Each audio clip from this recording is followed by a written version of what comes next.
We are still talking about the near future, what AI adoption means for media strategy, for organizational structure, for editorial values.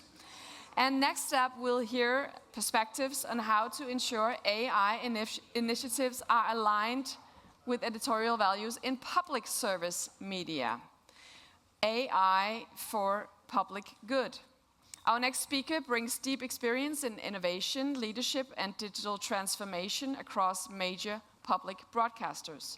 Currently serving as digital director of BBC News, she will soon take on the role of media director at SVT. Please welcome Naja Nielsen.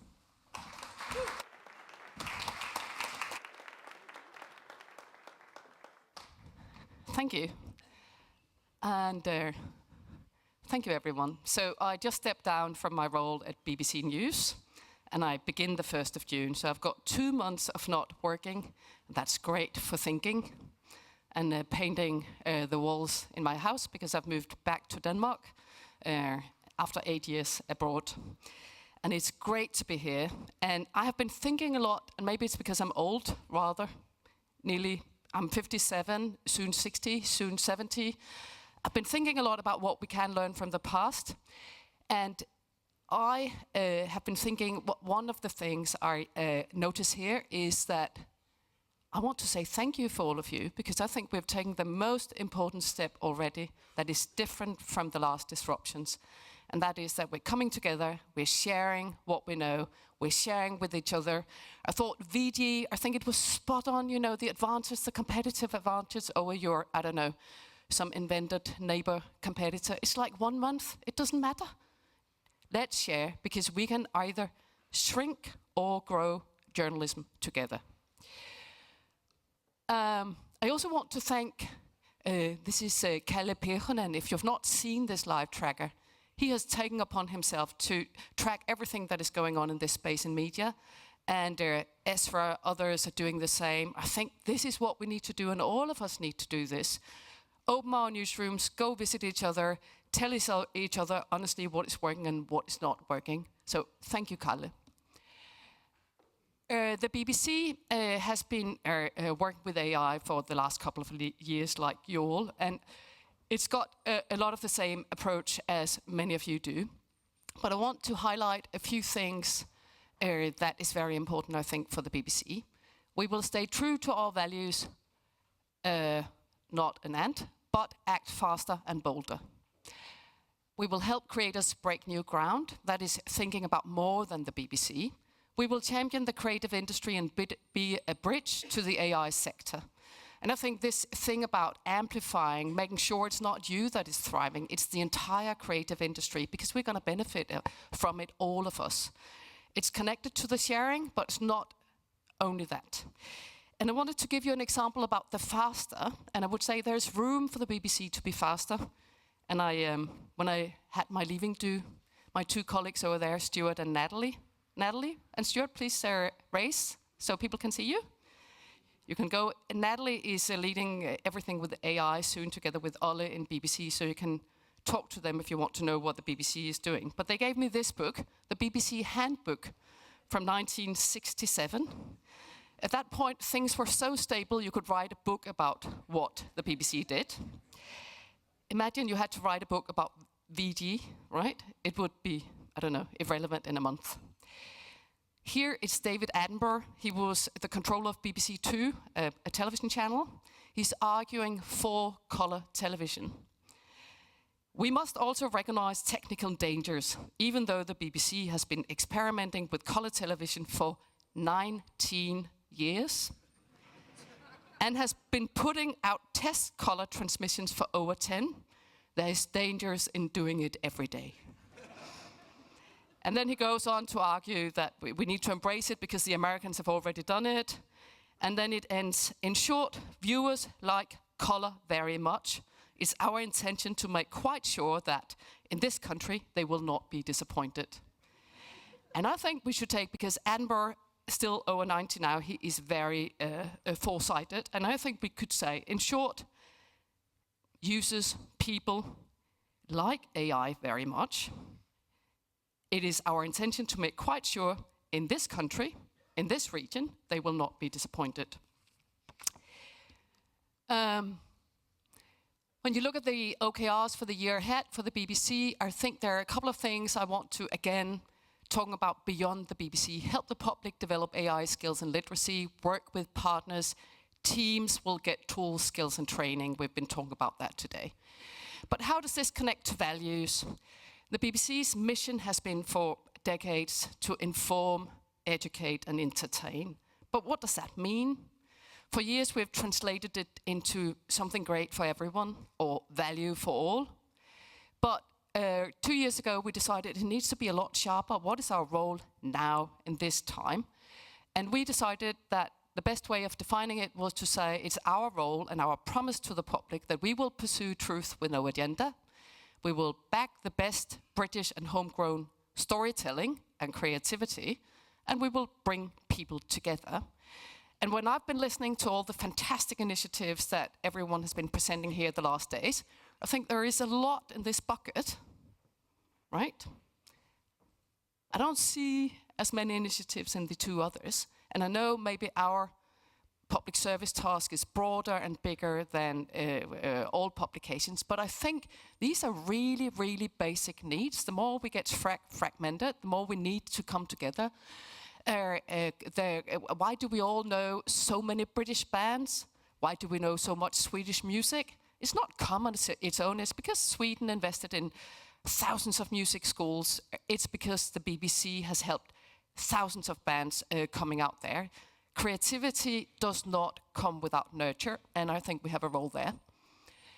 So this is a BBC in Oxford development, a deepfake detector squarely in the pursuit of truth area.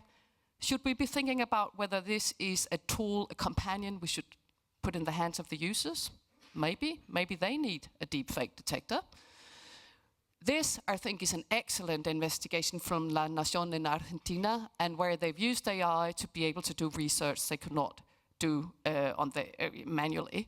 So there, has he learned a bit from Trump? I think President Milei, very, very good communicator. They've done this piece that shows how he actually speaks by analyzing the speeches through a year. And I'm going to play a little bit of it. This is the second chapter that is showing how much he uses insults and degradations to talk to people. It's in Spanish. Esa manga de hijos de remil puta es que yo le rompa el culo al... Por eso son unos tremendos hijos de remil puta. Era un hijo de remil puta y será recordado como un hijo de puta. Pelotudez, eso es otro pedazo de mierda. Porque, digamos, esto es así de salvaje. Digamos, echamos a 1.155 hijos de puta que los perseguían desde la FIP. Digamos, es decir, que esa manga de hijos de remil puta, lo que me están diciendo es que yo le rompa el culo al pueblo argentino con impuesto inflacionario para pagar la deuda. Por eso son unos tremendos hijos de remil puta. Digamos, parece que los muertos se vuelven buenos, ¿no? Este era un hijo de... I think it's an excellent example of pursuit of truth. What are we actually hearing? What are the rhetoric methods that is used in politics now? This is I don't know, I have no idea about how this is working for audiences, so maybe it's not the right solutions. This is, I think, a Swedish company that have launched 3 new local sites where this is Nöje, which would be, I don't know, entertainment or having fun, which of course is something people need. And I think if you live in an area that are not covered by a local paper, you don't actually know about the fun that is going on.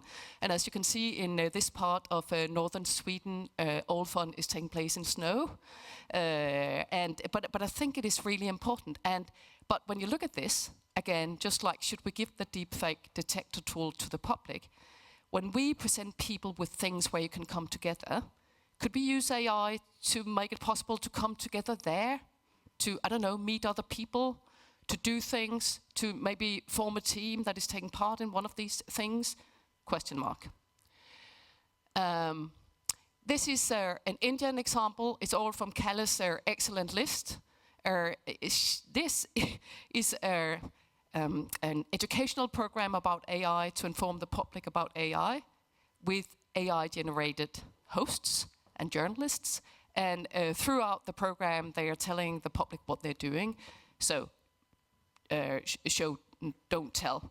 I don't know how it's performing. It's put up on YouTube, but I think it's squarely aligned with values that the BBC or SVT or DR or other public service organization could be pursuing.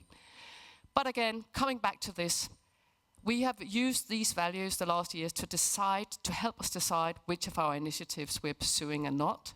What are the outcomes we are achieving with what we are doing?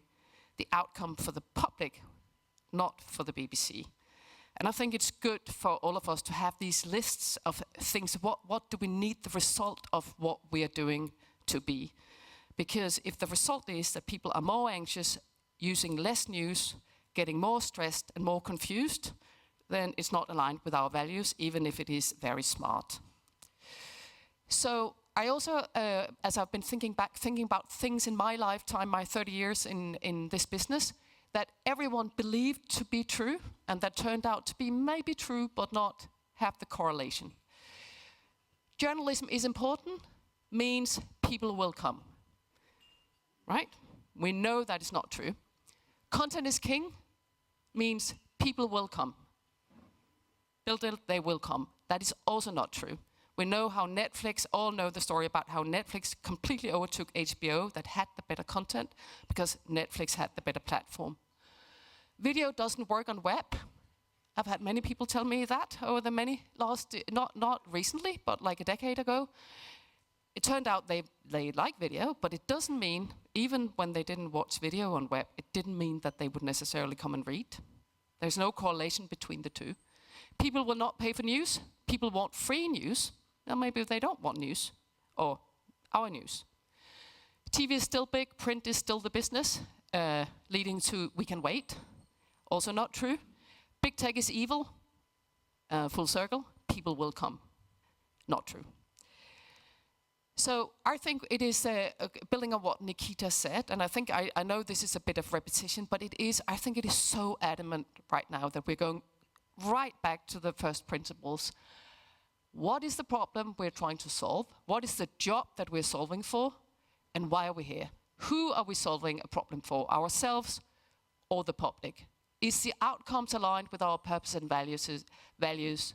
Are we solving for soon to be old or future needs? Can we solve better problems in a better way? Maybe problems we've never been able to solve before.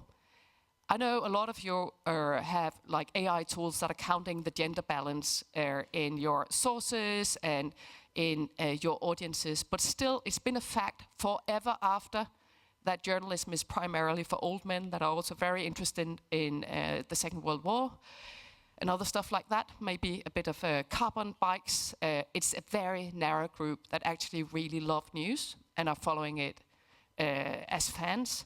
So maybe now is the time where we can actually try to solve for the problem that most women don't think it is worth their time. We need to find solutions that people love and that makes journalism matter. Thank you.